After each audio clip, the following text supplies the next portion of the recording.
What is up, you beautiful people? Welcome to the first ever episode of One Hell of a Weekly Recap, where I, your host, will try my very best to go over the most important news of this week in a timely manner, as well as dispelling the rumors that are being perpetrated by the extremely left-leaning media. On this week, the fourth week of 2019, we will be looking at Nancy Pelosi's apparent win over President Trump, liberals freaking out about not being able to suckle off the teat of the government anymore, as well as trying to understand why the media was so ready to protect an opium-fueled Native American draft dodger on a spirit quest from being stared at by a teenage white male. I have this news and more ready to review, so without further ado, let's get into it.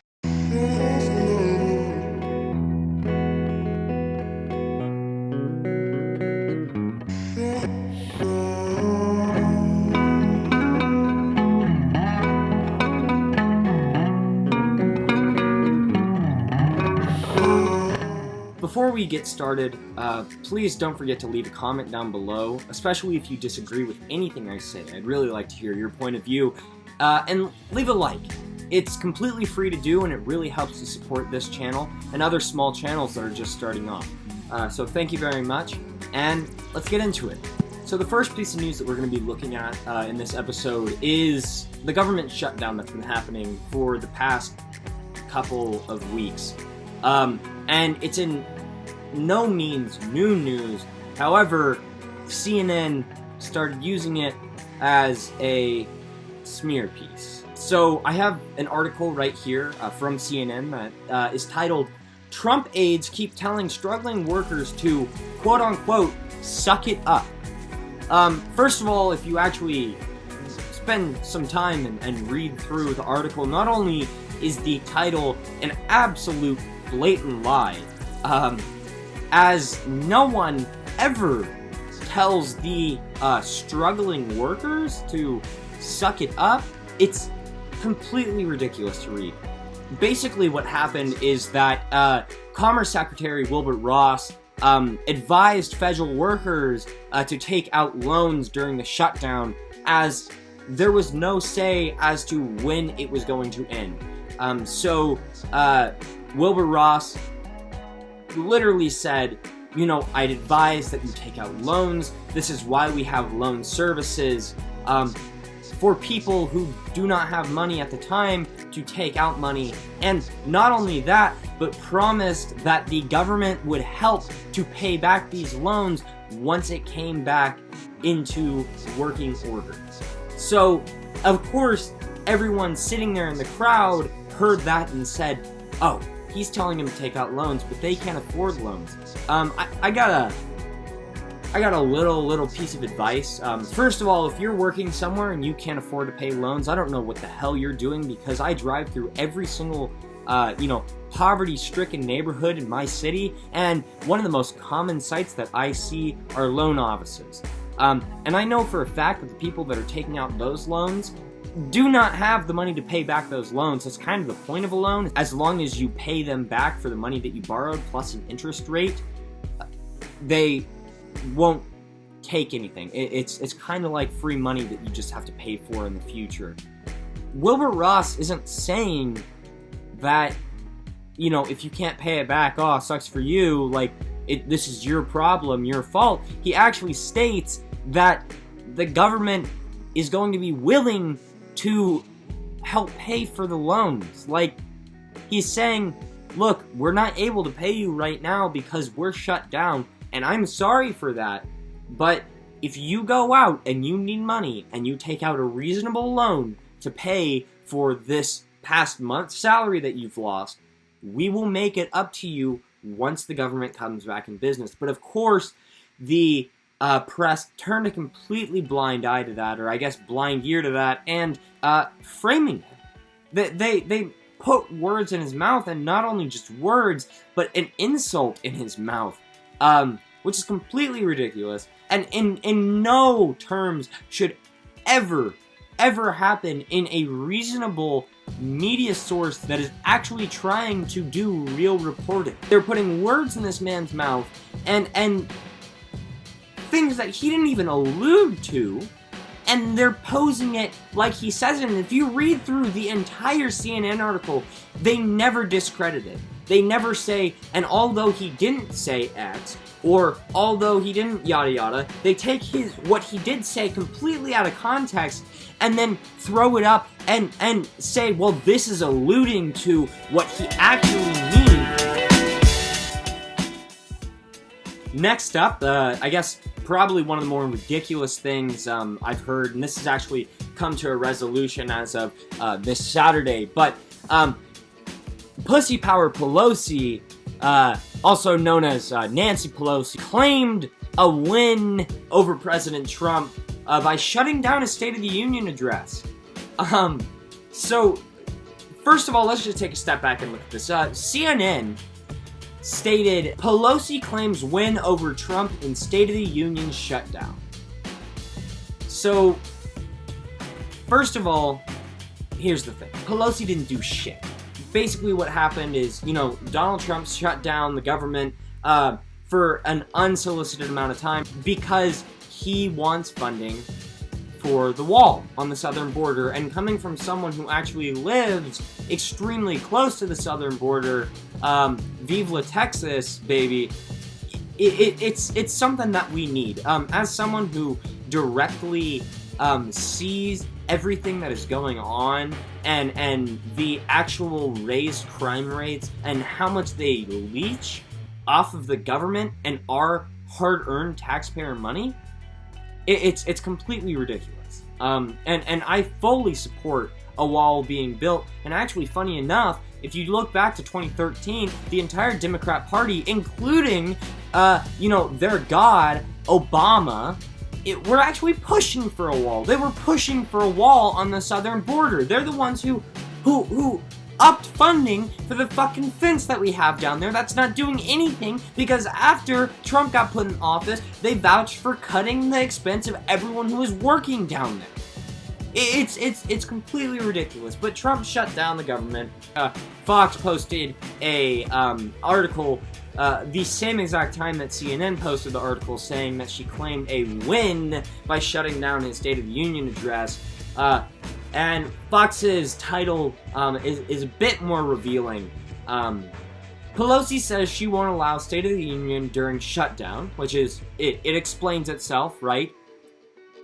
Makes it seem more reasonable. But Trump says he will do, quote-unquote, something in the alternative. So, if you read that, and even without knowing where it came from, you can look and you can see, okay, so Pelosi shut down the State of the Union because the government is shut down. Cool. And Trump says he'll do something in the alternative. That makes sense. Nowhere in that article does it state that she won over him, or that she is such a strong woman, and this is what we need in America, is someone to shut him down and not allow him to do the things that he's fighting for. But it's completely ridiculous. It's honestly completely ridiculous, and the fact that she's being praised for decisions that she made, it just boggles my mind. I don't understand one single bit how this makes any sense to anyone, how they can look at this and go like, oh my gosh, good job, Nancy Pelosi, you're such an amazing woman, you're so strong, you're standing up to the man. No, she's being a little bitch. Like, final. That's it. That's just cut and dry. Little bitch. Okay? Yeah, so moving on.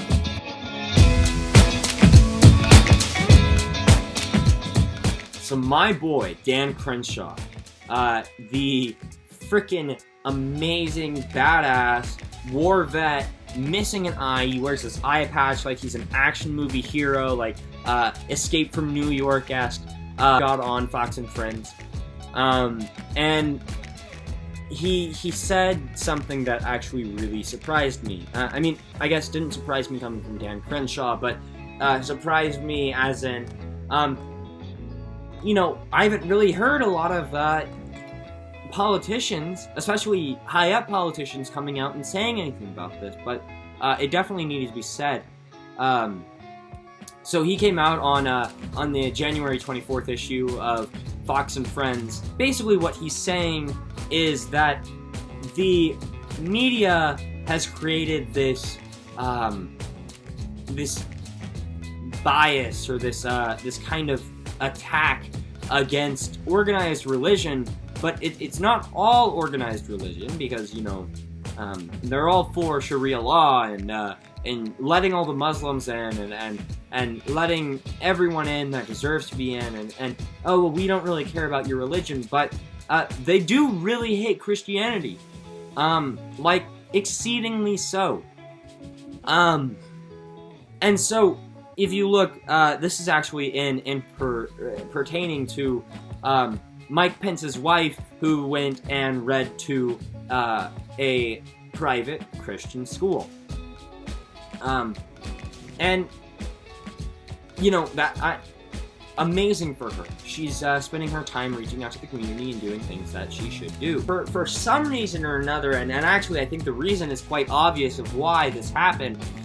Whenever Miss Pence went and read to a private Christian school, the media really hopped on her, and hard. And it's completely ridiculous, and they were getting her on this point that, of course she would go read to a Christian school, and she's probably teaching them all about their anti-gay narrative, and their anti-abortion narrative, and she's just trying to recruit these kids to be white, you know, white supremacy people, and neo-Nazis, and yeah, it's not. And it's completely ridiculous that they say that. And actually, it went as far to the media calling for a complete shutdown of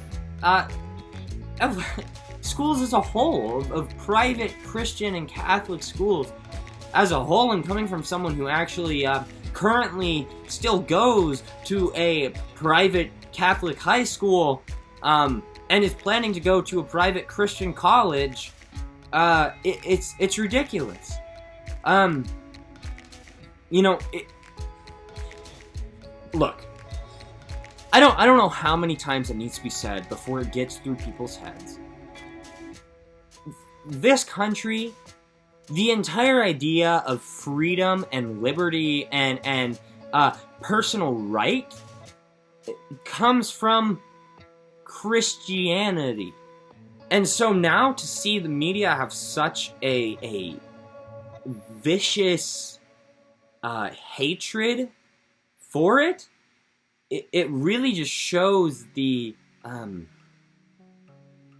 lack of morality that these people have, the lack of you know, regardless if you believe in a God or not, you can most likely agree on the fact that the entire idea of a God is created as a governing rule for human beings, because yeah, like, there can be laws, but it's God who can see you whenever you're committing those crimes or committing those sins, and no one else can. It's kind of like a watchful eye over your shoulder that's always there to prevent you from doing things that you would regret.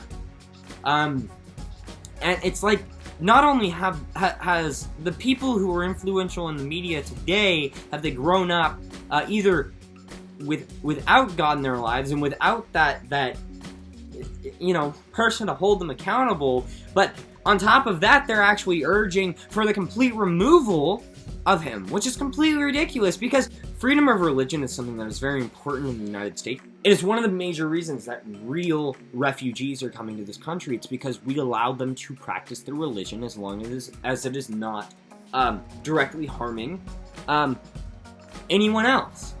And so Dan Crenshaw came on, right? And he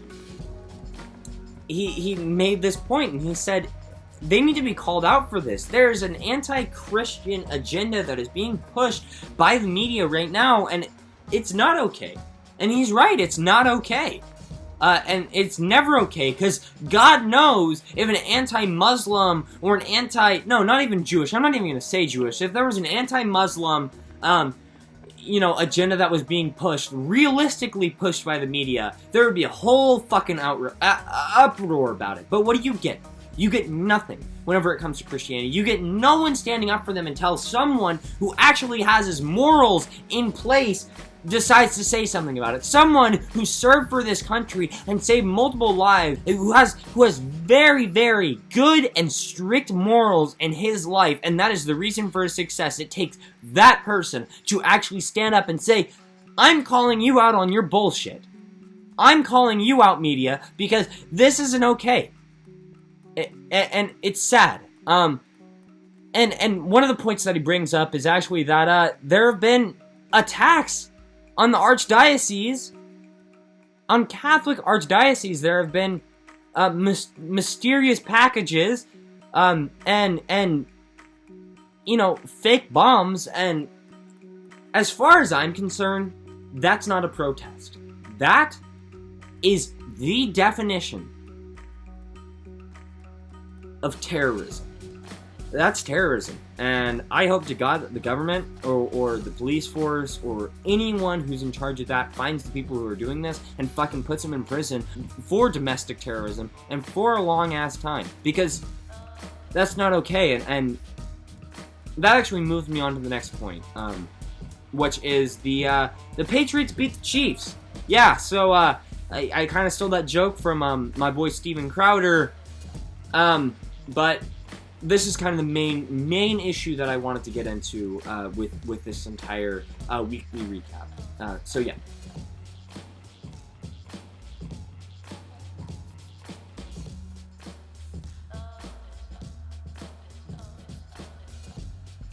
So the last thing that we're going to be talking about today on the show is actually something that I am pretty sure that everyone watching has either heard of or actually seen, as it's been all over the news, all over social media, especially with a huge presence on Twitter, and it's the teens in the MAGA hat versus the Native American, veteran.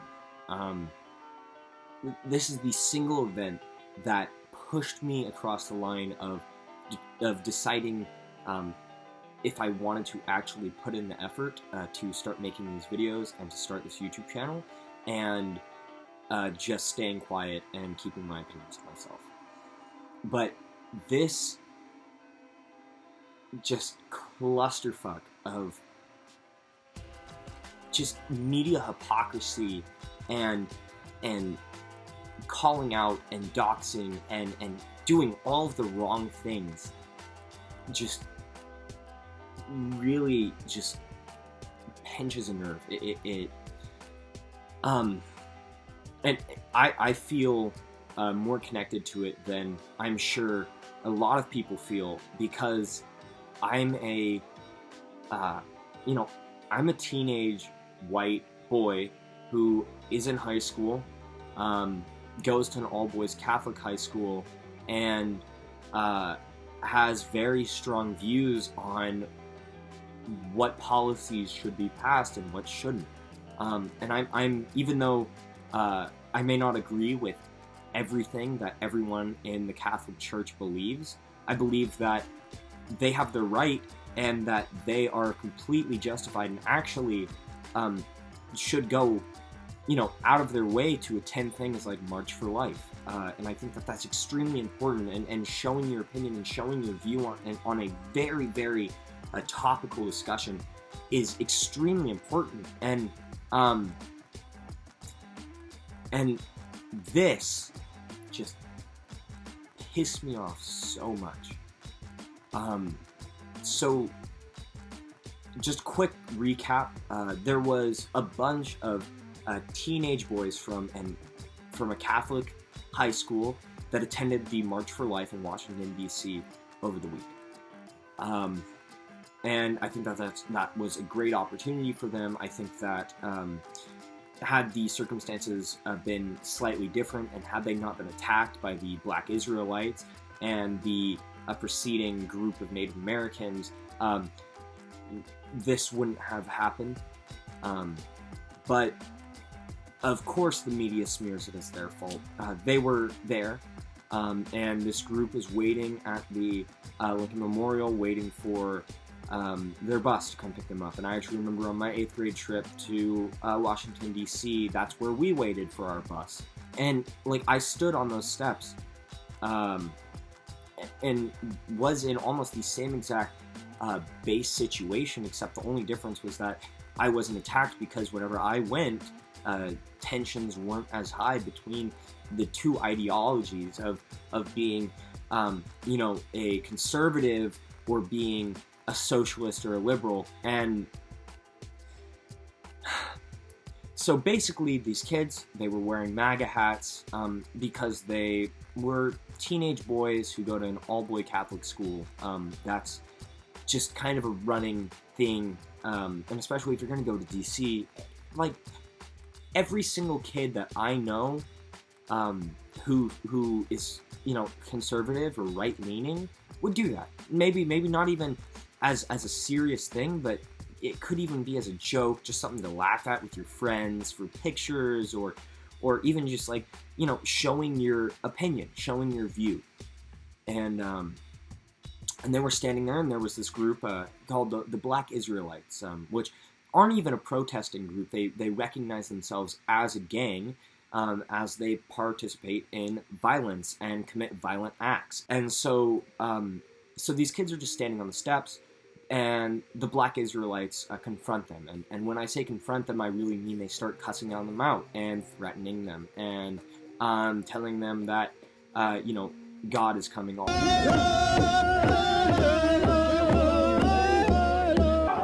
That's right. Here come Gad. Here come Gad. Here come Gad.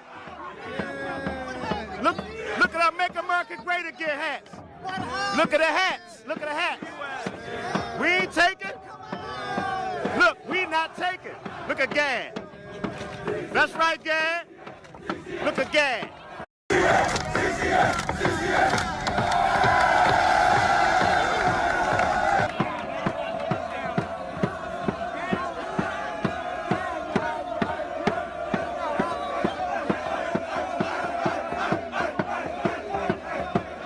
Look at Gad not playing. He came to the rescue.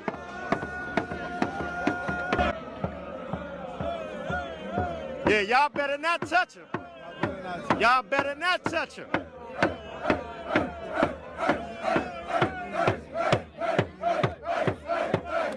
When I was there and I was standing there and I seen that group of people in front of me and I seen the angry faces and all of that, I realized I had put myself in a really dangerous situation, It was like, here's a group of people who were angry at somebody else, and I put myself in front of that, and all of a sudden I'm the one who's all that anger and all that wanting to have the freedom to just rip me apart, that was scary. When I started going forward and that massive groups of people started separating and separating and moving aside to allow me to move out of the way or to proceed, this young fella put himself in front of me and wouldn't move.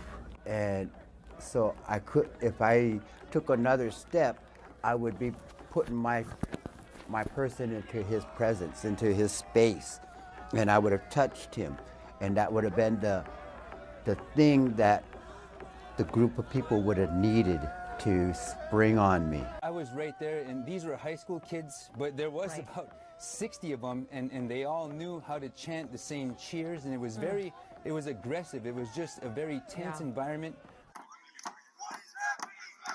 It was a direct confrontation. These kids didn't start anything. These kids didn't directly go out there and start calling out the Native Americans or the Black Israelite group. They were just waiting for their bus and talking amongst each other and being high school students.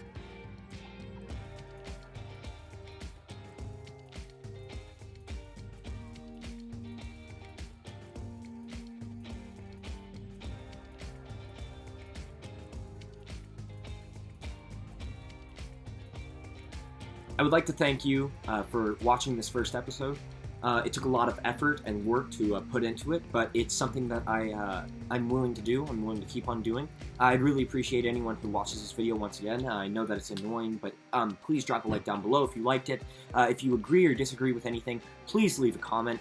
It really helps. It's completely free, and it just really supports small channels and channels that are just getting started. Also, if you have any recommendations, anything that I could be doing better, anything I need to work on, please let me know. I'm kind of new to all of this, and I'd really appreciate any feedback. Also, thank you for not being blissfully ignorant, and thank you for at least attempting to open your eyes. This is your host, Evan, signing off. See you next Sunday.